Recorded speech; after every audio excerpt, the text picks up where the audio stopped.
Honorários para a Defensoria Pública da União. Como ficam os argumentos em provas da Advocacia Geral da União e também da Defensoria Pública da União, depois da última decisão do Supremo na ação rescisória 1937. Antes de analisarmos efetivamente quais são os argumentos que você tem que levantar na prova, a depender do concurso que você esteja enfrentando, vamos analisar rapidamente quais foram os fundamentos da decisão do Supremo Tribunal Federal e por que essa decisão diverge do que pensa o Superior Tribunal de Justiça. Nós sabemos que a autonomia da Defensoria Pública da União se completa com a edição da Emenda Constitucional 80 de 2014. Após a Emenda Constitucional 80 de 2014, não há mais dúvidas de que a Defensoria tem autonomia financeira orçamentária e, conquanto integre a estrutura da União Federal, possui autonomia no que diz respeito à sua própria administração financeira, ou seja, a sua dotação orçamentária é tanto de proposição quanto no que diz respeito à sua execução autônoma. A autonomia da Defensoria acabou por alterar o que está previsto na Lei Complementar 80 de 94, que é a lei que regula o funcionamento da Defensoria Pública da União, que no artigo 4º, inciso 21, diz o seguinte: são funções institucionais da Defensoria Pública executar e receber as verbas sucumbenciais decorrentes de sua atuação processual, obviamente, inclusive quando devidas por quaisquer entes públicos.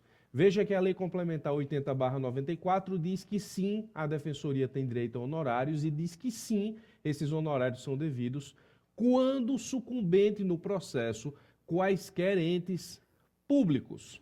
Muito bem. O problema é que existe a súmula 421 do STJ 2010 que diz o seguinte: os honorários advocatícios não são devidos à Defensoria Pública quando ela atua contra a pessoa jurídica de direito público a qual pertença. Então, a súmula retira, basicamente, do artigo 4º, inciso 21, os honorários em tese devidos pela pessoa jurídica de direito público com a qual a Defensoria possui vínculo de existência. No caso, Defensoria Pública da União, União Federal.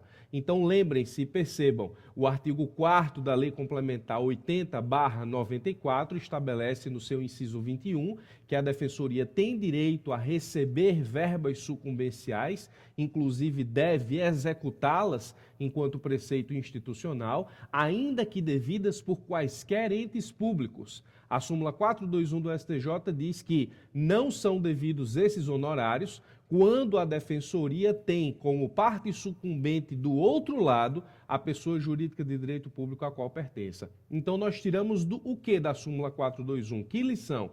Nós tiramos que quando a DPU ela demanda em face da União, não temos, nesse caso específico, o pagamento de honorários de advogado da União para a Defensoria.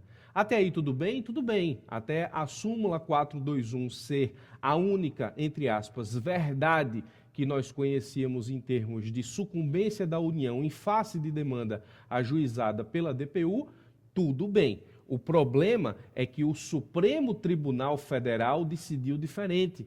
Antes de analisarmos a jurisprudência do Supremo Tribunal Federal, veja que em abril de 2017 nós temos ainda a decisão do STJ aplicando o seu entendimento sumulado. Nós temos aí no RESP 1560-642 Rio Grande do Sul, o STJ dizendo explicitamente que os honorários advocatícios não são devidos à Defensoria Pública quando ela atua contra a pessoa jurídica de direito público a qual pertença. Igualmente, são indevidos honorários advocatícios da Defensoria quando ela atua contra a pessoa jurídica de direito público que integra a mesma fazenda pública, porque o caso aqui era Defensoria versus INSS.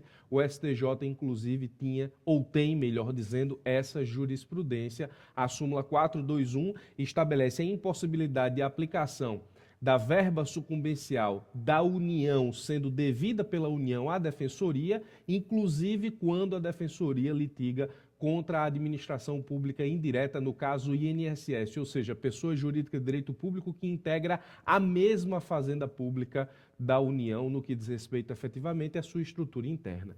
Então, nós tínhamos o que pela súmula 421?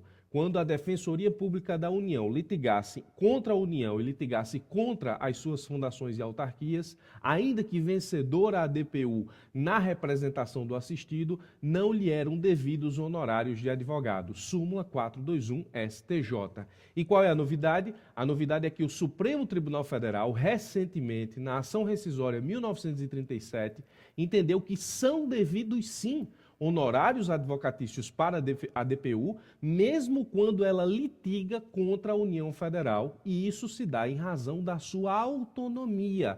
Autonomia reconhecida, em última instância, pela Emenda Constitucional 80 de 2014, que promoveu a modificação da Lei Complementar 80 de 94, no que diz respeito à execução dos honorários por parte da Defensoria, em face de quaisquer entes públicos. Nós vimos que esse dispositivo ele era restringido, ou é restringido, melhor dizendo, pela jurisprudência do STJ, súmula 421. O Supremo Tribunal Federal disse no acórdão, na parte que nos interessa, porque o mérito do acórdão diz respeito lá a índice de servidor, não nos interessa. O que nos interessa no acórdão diz respeito aos honorários que são devidos à Defensoria por parte da União. O Supremo diz na ação rescisória assim: honorários em favor da Defensoria Pública da União, mesmo ente público, condenação, possibilidade após emenda constitucional 80 de 2014. O STF disse expressamente que são devidos sim honorários à Defensoria Pública da União quando ela litiga em face da União, e o que fundamenta isso é a sua autonomia, e essa autonomia decorre da emenda constitucional em última instância, emenda constitucional 80 de 2014. Muito bem. Professor, eu estou no concurso da DPU, eu estou litigando lá no concurso da DPU segunda fase contra a União. Eu devo pedir honorários? Lógico que você deve pedir honorários. E para que você possa pedir honorários, você vai fundamentar isso como na sua prova? Primeiro, você vai defender a autonomia da DPU, estabelecida em última instância pela Emenda Constitucional 80 de 2014. Você vai citar o precedente do Supremo na ação rescisória 1937, que eu acabei de trazer para os senhores. Você vai fundamentar o pedido de honorários na possibilidade que ela tem de executá-los, justamente previsto no artigo 4º, inciso 21 da Lei Complementar 80/94, obrigatoriamente, além das disposições fundamentais processuais dos honorários normais, ou seja, Código de Processo Civil 2015, e você vai comentar que a súmula 421 do STJ, em razão da decisão do Supremo Tribunal Federal, está superada. Então você vai demonstrar o conhecimento da súmula do STJ, vai demonstrar o conhecimento do precedente do Supremo no que diz respeito à ação rescisória 1937, vai juntar essa fundamentação com o artigo 4º, inciso 21 da Lei Complementar 80/94, que regula a estrutura da Defensoria Pública da União, e você vai dizer que tudo isso, baseado na autonomia que foi concedida à Defensoria, gera sim o direito à percepção de honorários da União, quando a DPU litiga contra a União e a União é vencida nessa demanda, obviamente, processualmente. Se você estiver no concurso da Advocacia Geral da União defendendo a União, você vai dizer que é devido honorários para a Defensoria Pública da União?